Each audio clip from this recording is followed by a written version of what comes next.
समय की बात है। एक छोटे से गांव में एक किसान रहता था। उसका नाम रामचंद्र था। रामचंद्र एक बहुत ही मेहनती और परिश्रमी किसान था।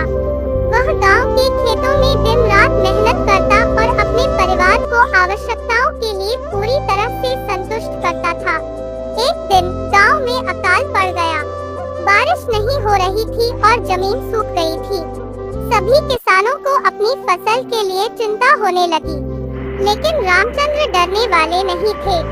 वह जानता था कि मेहनत से किया हुआ काम कभी बेकार नहीं जाता है। रामचंद्र ने अपने खेतों को और अच्छे से सिंचित करना शुरू किया। वह रात दिन मेहनत करता रहा, पानी की बचत करता रहा और पौधों की देखभाल में विशेष ध्यान देता रहा। दूसरे किसान उसे हंसते और मजाक उड़ाते रहे, पर रामचंद्र अपने लक्ष्य के प्रति सदा संकल्पबद्ध रहा। कुछ समय बाद बादल उमड़ आए और बारिश शुरू हो गई। रामचंद्र की खेती के पौधे जीवंत हो गए और उनकी फसल बढ़ने लगी।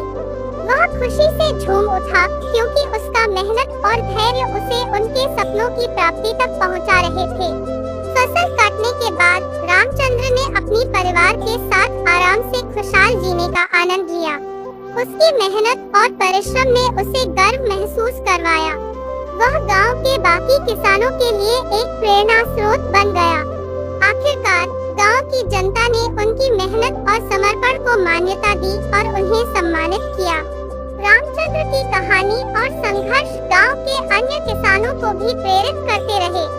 इस कहानी से हमें यह सीख मिलती है कि मेहनत, परिश्रम और समर्पण किसानों के लिए अत्यंत महत्वपूर्ण है।